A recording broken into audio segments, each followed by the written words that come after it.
और मैं आप सभी का स्वागत करता हूं डाउटनेट पर। मैं आशा और उम्मीद करता हूं कि आप सभी बच्चे अपने घरों में एकदम सुरक्षित हैं, एकदम स्वस्थ हैं और एकदम तंदुरुस्त भी हैं। और क्या कर रहे हैं? और आप सभी बच्चे हमारी आज की इस इंटरेस्टिंग, इंपॉर्टेंट, ज्ञानवर्धक और सुपर फैंटास्टिक क्लास का इंतजार कर रहे हैं। हम किन के साथ बात कर रहे हैं? हम बात कर रहे हैं अपनी कक्षा 9th के प्यारे बच्चों के साथ। हमारा सब्जेक्ट है सामाजिक अध्ययन और इस सामाजिक अध्ययन विषय में आप और मैं कंटिन्यू कर रहे हैं वन्य समाज और उपनिवेशवाद इस चैप्टर को। इस चैप्टर के संदर्भ में आज आपका और मेरा लेक्चर नंबर 2 का डिस्कशन हो रहा है।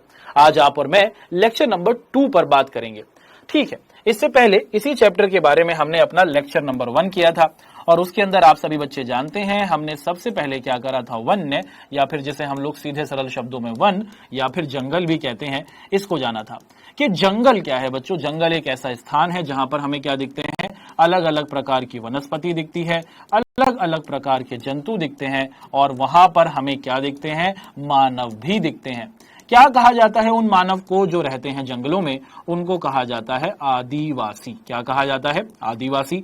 हमने ये जाना था कि किसी भी देश के अंदर आप चाहे हमारा प्यारा भारत देखिए या फिर आप दुनिया के किसी और देश को देखिए, चाहे वो अमेरिका के देश हो, ठीक है, चाहे वो दक्षिणी अमेरिका हो, उत्तरी अमेरिका हो, चाहे वो अफ्रीका का क्षेत्र हो, चाहे वो क्या हो बच्चों, पूर्वी एशिया का देश हो, इन सभी क्षेत्रों में आप क्या पाते हैं बच्चों?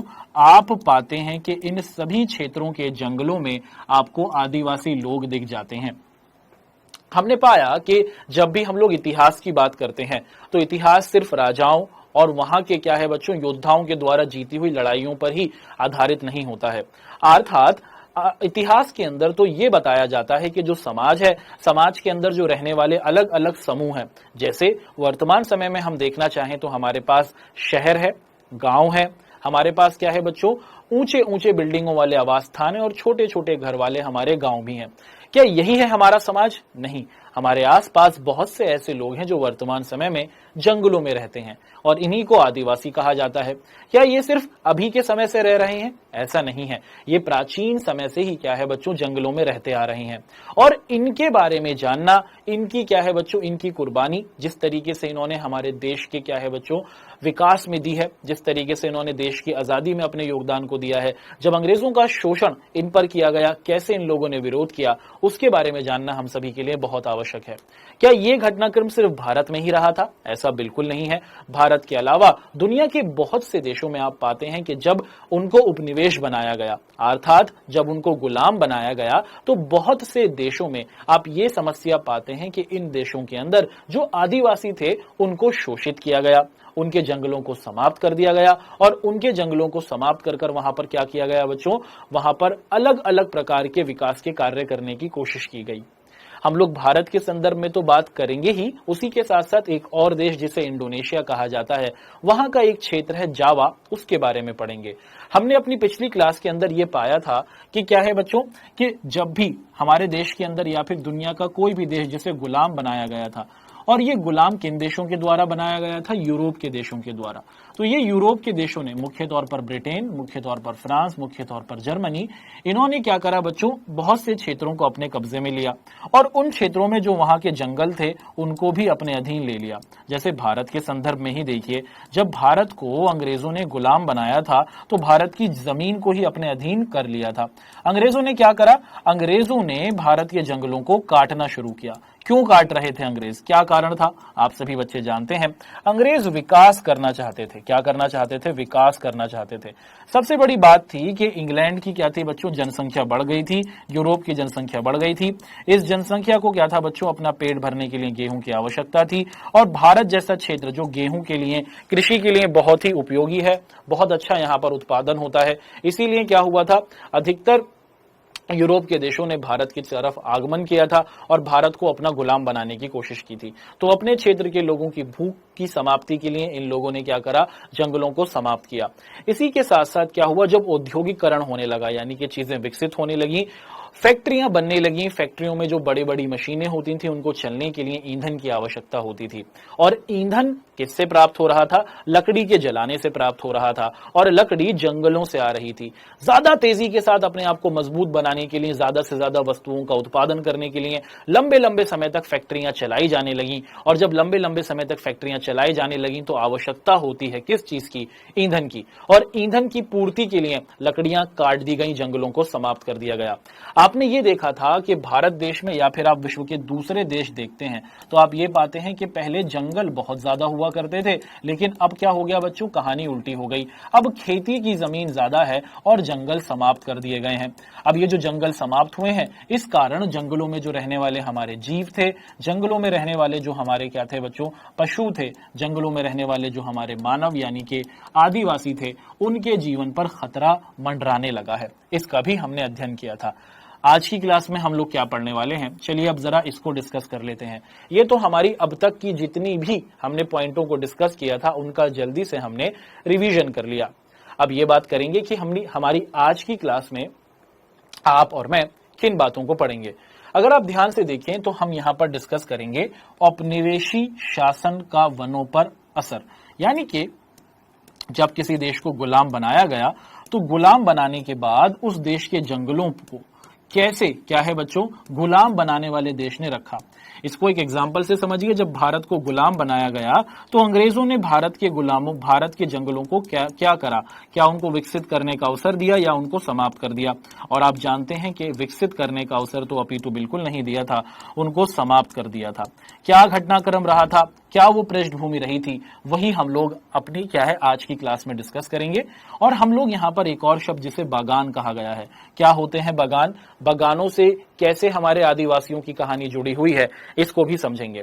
मैं आशा और उम्मीद करता हूं कि आप सभी बच्चों के पास कॉपी पेन पेंसिल उपस्थित है। जो भी इंपॉर्टेंट बातें क्लास के अंतर्गत आपको बताई जाएंगी, आप सभी बच्चे उन बातों को बिल्कुल ध्यान से सुनेंगे।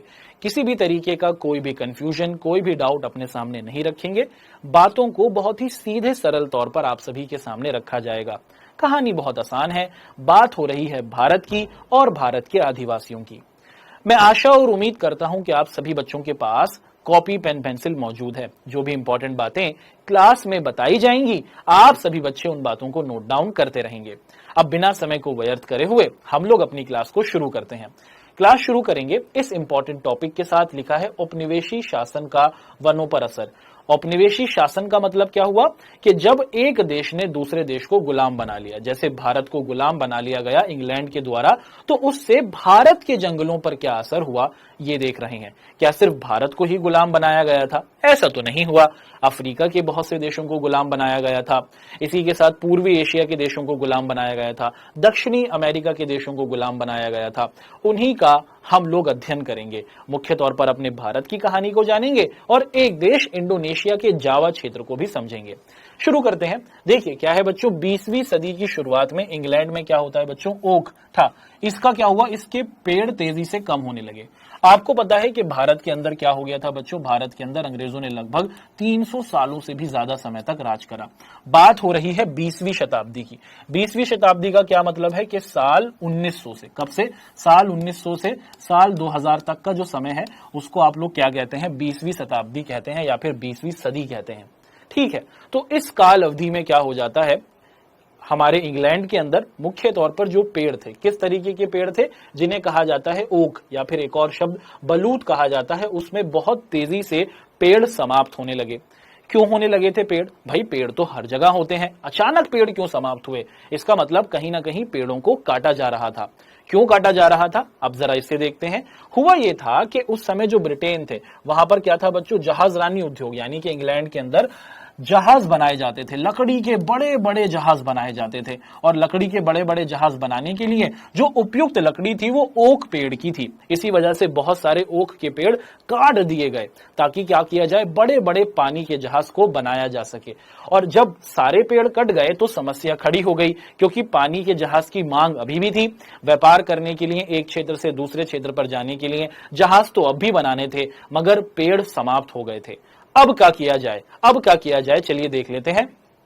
क्या होता है बच्चों, उसी जमाने में ब्रिटेन की क्या थी, सैन्य शक्ति के लिए जहाज भी अत्यंत आवश्यक थे। ऐसा नहीं था कि सिर्फ व्यापार के लिए ही क्या था बच्चों, आवश्यकता थी पानी के जहाज की, हमें आवश्यकता थी, हमें से तात्पर्य है अंग्रेजों को जरूरत थी पानी के जहाज की, ताकि वो क्या कर सके, ताकि वो अपनी सीमा की रक्षा कर सकें, क्योंकि ब्रिटेन एक आइलैंड है ना, उसके आसपास का क्षेत्र समुद्र से घिरा हुआ है, तो अपनी सुरक्षा के लिए भी इन्हें पानी के जहाजों की आवश्यकता थी और व्यापार के लिए भी। और इन्होंने क्या करा, पानी के बड़े बड़े जहाजों को बनाने के लिए मुख्य तौर पर ओक जो आपका पेड़ है उसको पूरी तरह से कहा जा सके तो समाप्त ही कर दिया। ठीक है, अब देखिए आपके सामने क्या है बच्चों, ओक का पेड़ मौजूद है। इस पेड़ के द्वारा जो लकड़ी बनती है वो बहुत ही क्या होती है बच्चों, इस पेड़ की जो लकड़ी होती है वो जहाज के प्रयोग में बनाई जाती है, जहाज को बनाने के लिए इसी पेड़ की लकड़ी का प्रयोग किया जाता है। और इंग्लैंड के अंदर ये समाप्त हो गई, मगर इंग्लैंड के लोगों को व्यापार के लिए, अपने क्षेत्र की सुरक्षा के लिए जहाज तो बनाने थे, अब वो लकड़ी का इंतजाम कहां से करेंगे, चलिए ये देखते हैं। क्या होता है बच्चों, अंग्रेजों को भारत के जंगलों में लकड़ी के अच्छे स्रोत नजर आए। जब अंग्रेज भारत आए तो उन्होंने देखा कि भारत तो बहुत हरियाली वाला क्षेत्र है ना, यहाँ तो बहुत सारे पेड़ हैं, बहुत बड़े बड़े जंगल है, एक कृषि प्रधान भी देश हमारा भारत रहा है। अब अंग्रेजों को दिखा कि भारत में तो बहुत बड़े बड़े जंगल हैं और इन बड़े बड़े जंगलों में बहुत मजबूत लकड़ियां हैं। अब अंग्रेज क्या करेंगे, भारत के जंगलों को सर्वनाश कर देंगे, भारत के जंगलों का विनाश कर देंगे। आपने पिछली क्लास में पढ़ा था वन विनाश, यही होगा भारत के अंदर। अब अंग्रेजों की नजर भारत के जंगलों पर पड़ गई, क्योंकि अब उन्हें जहाज बनाने हैं, बड़े बड़े पानी के जहाज बनाने हैं, और क्या करना है, इसके द्वारा व्यापार और सुरक्षा करनी है अपनी। इसी उद्देश्य की प्राप्ति के लिए अब भारत के जंगलों पर खतरा मंडराएगा। देखिए क्या होता है भारत में, क्या होता है बच्चों, क्योंकि अंग्रेजों को दिख जाता है कि भारत में बहुत सारे जंगल है और इन जंगलों में बहुत मजबूत पेड़ है, पेड़ से उनको लकड़ी मिलेगी, तो क्या हो जाता है, अब भारत में भी बड़े पैमाने पर क्या हो जाता है बच्चों, पेड़ों को काटा जाना लगता है। तो पहले तो इंग्लैंड के लोगों ने, अंग्रेजों ने अपने देश में सारे पेड़ समाप्त कर दिए, और अब उन्होंने भारत जो एक क्या था बच्चों, हरियाली वाला देश था, यहां के जितने भी पेड़ थे उन पर नजर डाली। उनको पता चला कि भारत के जंगलों में बहुत सारे पेड़ हैं, और अब उन्होंने एक एक कर भारत के पेड़ों को, भारत के जंगलों को समाप्त करना शुरू कर दिया। पेड़ काटे, उन पेड़ की लकड़ियों से जहाज बनाने के लिए उनको ले जाया जाने लगा। आप देख सकते हैं आपके सामने एक चित्र मौजूद है जहां पर पेड़ कटे हुए हैं, और यहां पर क्या है बच्चों, इनको अलग अलग रूपों में प्रयोग के लिए लेके जाया जाएगा।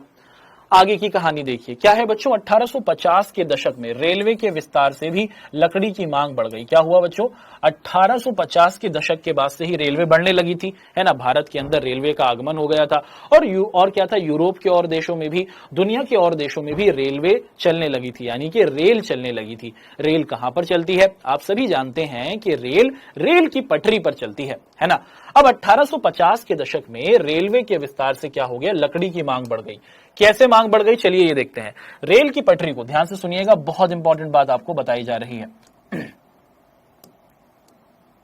देखिए, रेल की पटरी को एक साथ बनाए रखने के लिए क्या होता है, स्लीपर की जरूरत होती है, और उस समय स्लीपर लकड़ी से बने होते थे। ठीक है, क्या था कि उस समय की जो आपकी लकड़ी होती थी, है ना, आपकी जो रेल की पटरी होती थी, उस रेल की पटरी के मध्य क्या था बच्चों, जुड़ाव हुआ करता था, और ये जो जुड़ाव था, ये क्या था बच्चों, ये जो स्लीपर थे, ये जो टांके हुआ करते थे उस समय के अंदर लकड़ी के हुआ करते थे। तो उस समय क्योंकि जो रेल की पटरी थी वो लोहे की थी, लेकिन उनके बीच में जो टांका था, जो जुड़ाव था, वो लकड़ी का बना होता था, इसीलिए लकड़ी की आवश्यकता बन गई। ट्रेन की पटरी बिछा दी गई, रेल की पटरी बिछा दी गई। अब रेल की गाड़ी जिस पर दौड़ेगी उसको मजबूती से बांधने के लिए लकड़ी का प्रयोग किया जा रहा था, और इसी वजह से लकड़ी की डिमांड बहुत तेजी के साथ बढ़ने लगी। क्या हो जाता है बच्चों, लकड़ी की डिमांड बहुत तेजी के साथ बढ़ने लगी। देखिए ये लकड़ी के स्लीपर आपको दिख रहे हैं मजबूती के साथ, ताकि रेल क्या रहे बच्चों, जो रेल की पटरी है आपकी मजबूती से टिकी रहे, लकड़ी का प्रयोग किया जाता था। रेल की पटरी के दोनों मध्यों के बीच में, गैप के बीच में क्या किया जाता था, जो ये पूरा का पूरा आपको क्या दिख रहा है बच्चों, गैप दिख रहा है, इसके अंदर लकड़ी के फट्टे पर लकड़ी को डालकर इसको स्लीपर के तौर पर प्रयोग किया जाता था। तो जितनी लंबी आपकी रेलवे लाइन बिछी है उतनी ही लकड़ी की आपको आवश्यकता पड़ जाती थी। अब लकड़ी का इंतजाम कैसे होगा, आपको पता है, जंगल कटेंगे, जंगल को काटा जाएगा। देख लिया आपने कि 1850 में जब रेलवे का विस्तार हो जाता है तो लकड़ी की मांग बढ़ जाती है। क्यों मांग बढ़ जाती है, क्योंकि जो आपकी रेलवे लाइन है, रेलवे की पटरी है, उसके मध्य स्लीपर को रखा जाता है। ये स्लीपर क्या करता है बच्चों, ये जुड़ाव रखता है, जोड़ रखता है, ये स्लीपर जोड़ रखता है, जिससे क्या रहता है, जिससे रेल की जो पटरी होती है वो मजबूत रहती है ना। अब आगे के घटनाक्रम को देखते हैं। यहां पर क्या देखता है, 1 मील तक रेल की पटरी को बिछाने के लिए 1760 से 2000 स्लीपर की जरूरत पड़ जाती थी। तो अगर आप लोग 1 मील रेल की पटरी को बिछाना चाहते हैं, है ना, उसके अंदर आपको क्या करना पड़ेगा, आपको 1760 से लेकर कितने, लगभग 2000 लकड़ी के स्लीपर की आवश्यकता पड़ जाती है। और ये इतने सारे लकड़ी के स्लीपर हैं बच्चों, अच्छी क्वालिटी की लकड़ी की आवश्यकता आपको पड़ेगी। इनकी उपस्थिति बहुत बढ़ गई थी, तो लकड़ी की डिमांड 1850 के बाद बहुत तेजी से बढ़ गई रेलवे के विस्तार के लिए, रेलवे को आगे बढ़ाने के लिए। और जब रेलवे के विस्तार के लिए लकड़ी की मांग बढ़ी तो फिर क्या हुआ, आप सभी जानते हैं कि जंगलों को समाप्त किया गया, जंगलों को काटा जाने लगा। मानव ने अपने विकास के लिए पर्यावरण को हानि पहुंचानी शुरू कर दी। आपने देखा कि 1 मील तक जब आपको रेल की लाइन को बिछाना है तो क्या हुआ बच्चों, आपको 1760 से लेकर 2000 स्लीपर तक की जरूरत पड़ जाती थी। तो इतने सारे आपको क्या पड़ जाते थे, स्लीपर पहुंच जाती थी। 1890 एक साल आपको दिया गया है और यह बताया गया कि इस साल अवधि तक 25,500 किलोमीटर रेल लाइन बिछाई जा चुकी थी। 1 मील अगर आपको रेल की पटरी बिछानी थी तो आप क्या कर रहे थे, आपको 2000 स्लीपर की आवश्यकता पड़ रही थी।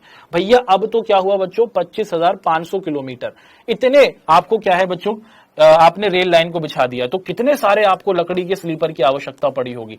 अनगिनत पेड़ों को काट दिया गया, कितने लाखों लाख पेड़ों को काट दिया गया ताकि उनको यूज किया जा सके स्लीपर के तौर पर, ताकि उनका प्रयोग किया जा सके स्लीपर के तौर पर।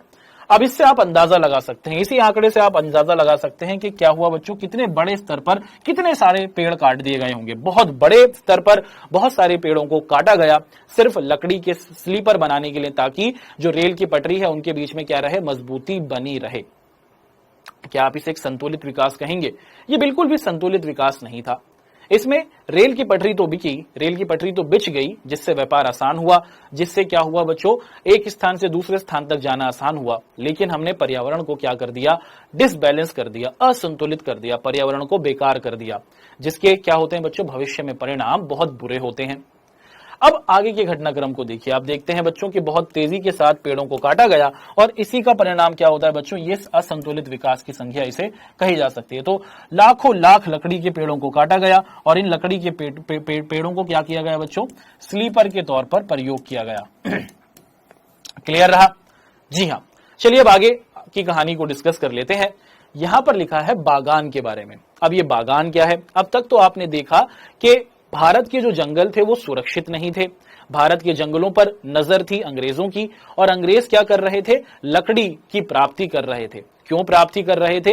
क्योंकि उन्हें बड़े बड़े पानी के जहाज बनाने थे, उनके देश में ही समाप्त हो गए थे क्या बच्चों, पेड़, और इसी वजह से वो भारत से पेड़ों को काटने लगे। इसी के साथ साथ जो रेलवे लाइन थी, रेल की पटरी थी, उसके बीच में लकड़ी के फट्टे डलते थे, जिन्हें हम लोग स्लीपर कह रहे हैं, और इन स्लीपरों की बहुत ज्यादा आवश्यकता थी। अगर आप 1 मील तक रेल लाइन को बिछा रहे थे, 1 मील का तात्पर्य आप 1 किलोमीटर ले सकते हैं, तो आपको लगभग 2000 स्लीपर की आवश्यकता पड़ रही थी। 1890 के समय में भारत के अंदर 25,500 किलोमीटर तक की रेलवे लाइन को बिछाया गया, और इसके अंदर अगर आप देख पाएंगे तो क्या होता है बच्चों, आप देख पाएंगे कि इस पूरे क्षेत्र के अंदर आपने देखा कि कितने ज्यादा स्लीपर की आवश्यकता आपको पड़ी होगी। अब यहां पर एक नया तरीका आपको दिखेगा जिसे कहा जा रहा है बागान। ये बागान क्या है? देखिए अंग्रेजों ने क्या करा, अंग्रेजों ने चाय, कॉफी और रबड़ उगाने के लिए बागान लगाने की कोशिश की। देखो जंगल में क्या होता है, आपने क्या देखा, जंगल में तो पेड़ यहां पर भी होता है, पेड़ यहां पर भी होता है, एक छोटा पेड़ एक उसके बराबर में भी होता है। क्या जंगल में पेड़ बिल्कुल सिस्टमैटिक वे में होते हैं, क्रमबद्धता के साथ होते हैं? नहीं, जंगल में तो जंगल है, जंगल में कोई भी पेड़ कहीं भी उग जाता है, वो बिल्कुल घना होता है, कोई रास्ता, कोई पगडंडी जंगल में नहीं होती है।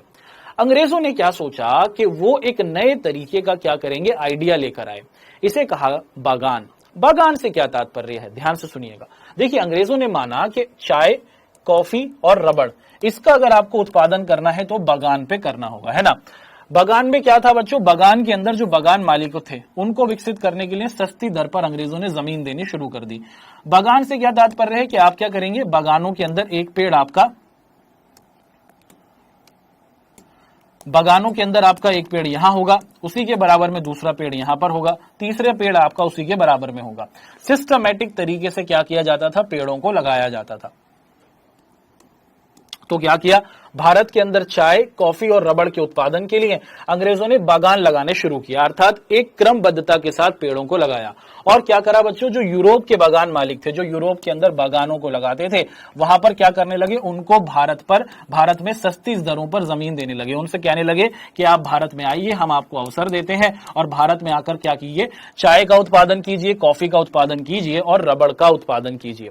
और इसके लिए क्या हुआ, फिर से जमीनों को क्या किया गया, कब्जे में किया जाने लगा। जमीन जो थी क्या थी बच्चों, जो आपकी जमीन थी, जंगल थे, उनको साफ किया जाने लगा और उनको बागानों में परिवर्तित किया जाने लगा। तो बागान खेत के ही एक रूप है, आप ऐसा कह सकते हैं। जंगलों को यहां पर समाप्त किया जा रहा है। और क्यों समाप्त किया जा रहा है, आप सभी समझ रहे हैं, जंगलों को समाप्त किया जा रहा है क्योंकि खेती की जा सके। किनकी खेती की जा सके, चाय की, कॉफी की, रबड़ की खेती के लिए मुख्य तौर पर आप देख रहे हैं कि हम लोग बागानों को पूरा साफ कर रहे हैं, है ना। चाय के बागान लगे, आपको दिख रहा है बच्चों, उसी के साथ साथ आपने देखा कॉफी के बागानों को लगाया गया क्रमबद्धता के साथ, और उसी के साथ साथ आपने क्या देखा, रबड़ के बागानों को लगाया गया। ठीक है, तो आपने क्या देखा, इस तरीके से चीजों को प्रस्तुत किया गया। कॉफी के बागान, चाय के बागान और रबड़ के बागान लगाए गए ताकि इनका उत्पादन हो, और ये बागानों को स्थापित करने के लिए जंगलों की जमीन ले ली गई, जंगलों को साफ कर दिया गया और वहां पर फिर इन पेड़ों को स्थापित किया गया।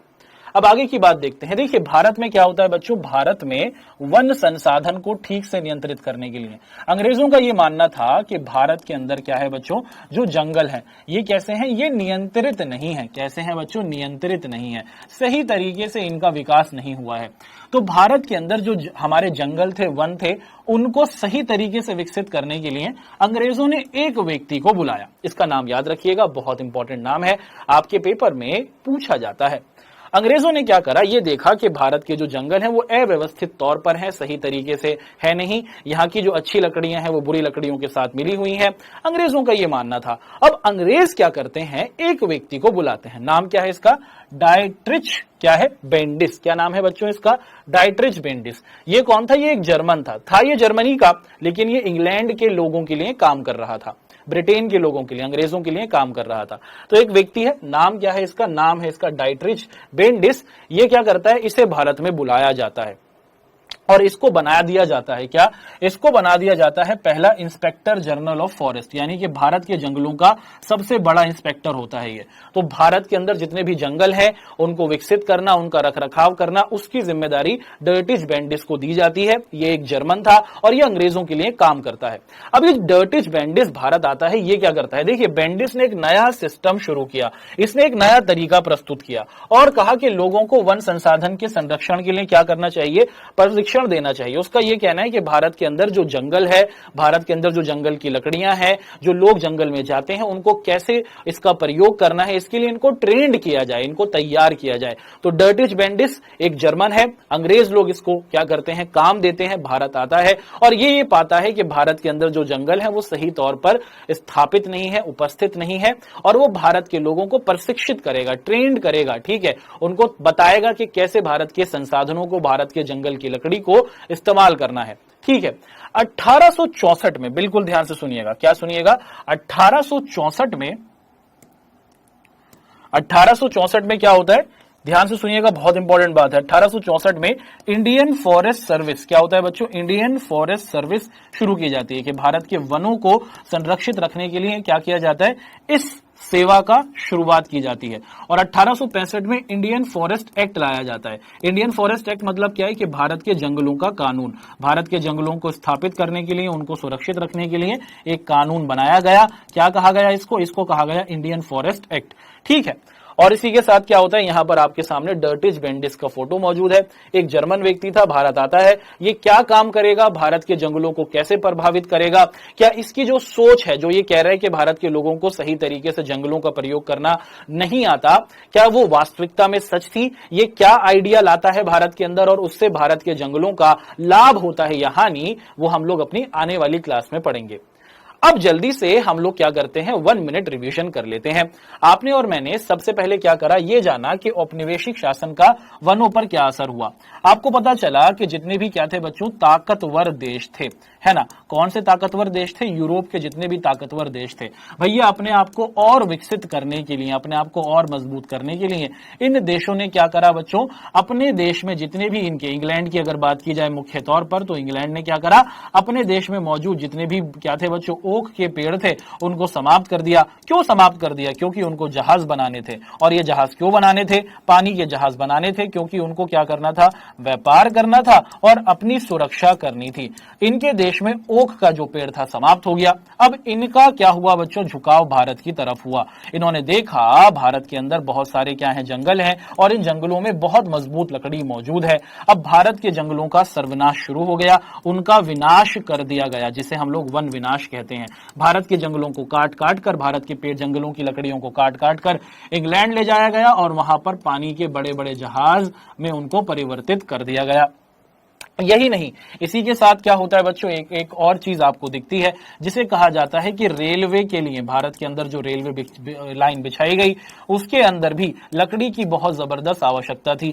एक जो हमारी रेलवे लाइन है, इसके बीच में क्या किया गया, लकड़ी के फट्टे लगा दिए जाते थे, जिन्हें हम लोग क्या कहते थे, जिसे हम लोग स्लीपर कह रहे हैं। और इन स्लीपर के द्वारा क्या हुआ, लकड़ी की बहुत जबरदस्त मांग हो गई, और इस मांग की पूर्ति के लिए लकड़ी को, यानी कि क्या है बच्चों, पेड़ों को काटा जाने लगा। ठीक, तो आपने क्या पाया कि 1 मील अगर आपको रेलवे लाइन बिछानी होती थी तो लगभग 2000 से भी ज्यादा स्लीपर की आपको आवश्यकता पड़ती थी, जिससे बहुत बड़े स्तर पर क्या किया गया बच्चों, लकड़ी को काटा गया।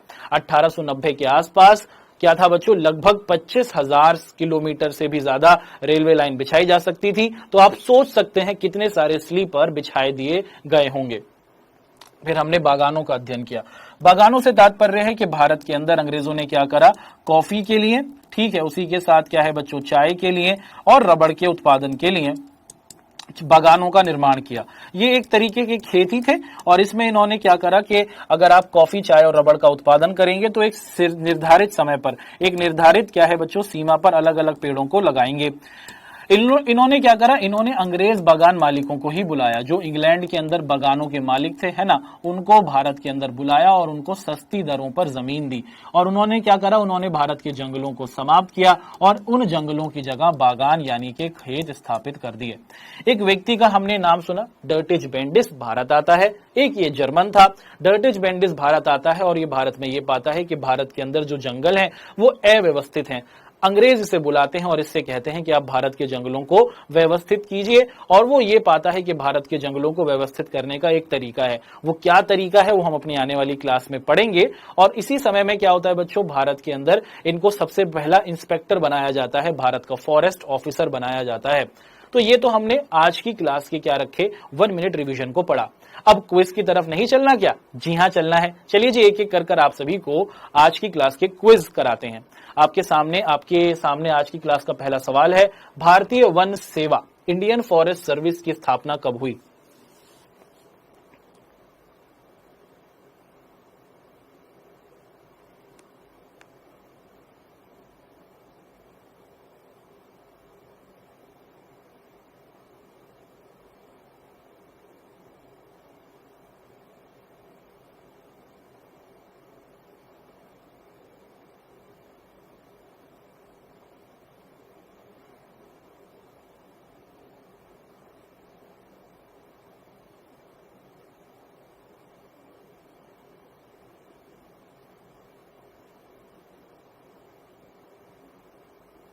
आगे अगले सवाल की ओर बढ़ रहे हैं। यहां पर लिखा है कि चाय के बागानों पर काम करने वाला समुदाय कहलाता था।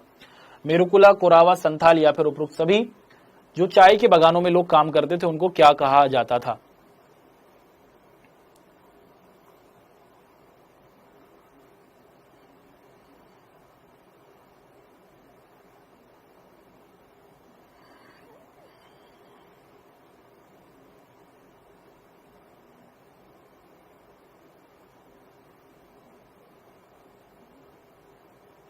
अगले सवाल की ओर बढ़ते हैं। सवाल नंबर 3 है कि देहरादून के इंपीरियल फॉरेस्ट इंस्टीट्यूट में जिस वन्य प्रणाली का अध्ययन कहा जाता था उसे क्या कहा जाता था?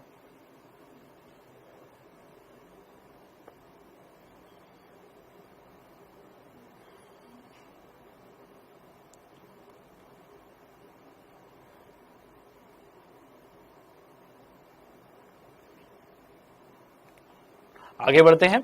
अगला सवाल आप सभी के सामने है। 1906 में इंपीरियल फॉरेन इंस्टीट्यूट का क्या कर दिया गया था? स्थापना की गई थी। कहां पर इसको स्थापित किया गया? 1906 में इंपीरियल इंस्टीट्यूट की स्थापना की गई थी। किस क्षेत्र विशेष में इसकी स्थापना हुई?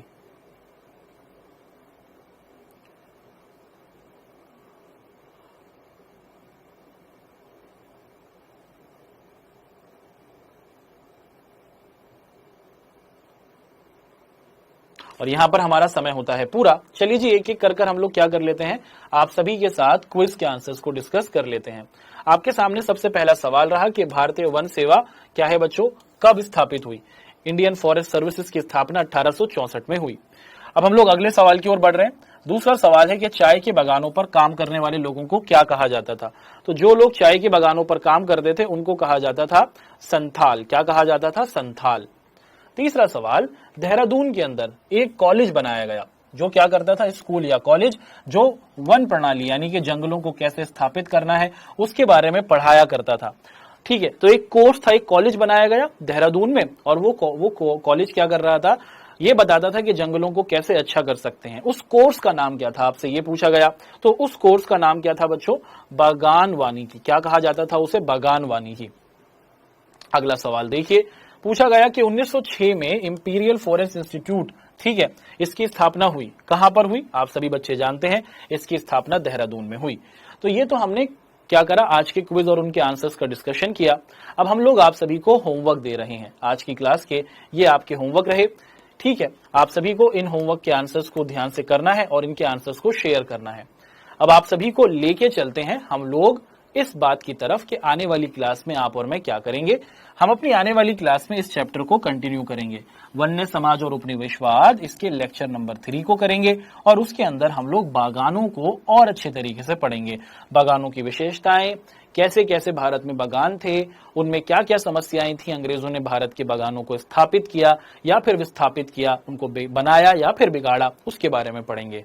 मैं आशा और उम्मीद करता हूं कि हमारी ये जो आज की क्लास हुई, जिसके अंदर हम लोगों ने बहुत ही अच्छे तरीके से कि कैसे अंग्रेजों ने भारत के जंगलों को क्या करा बच्चों, समाप्त किया, किन कारणों से किया, पानी के जहाज के लिए और रेलवे लाइन के लिए, उसका अध्ययन किया, आप सभी के लिए बहुत ही लाभदायक रही होंगी। अब इसी आशा और उम्मीद के साथ कि आप लोगों से मुलाकात होगी अगली क्लास में। तब तक आप सभी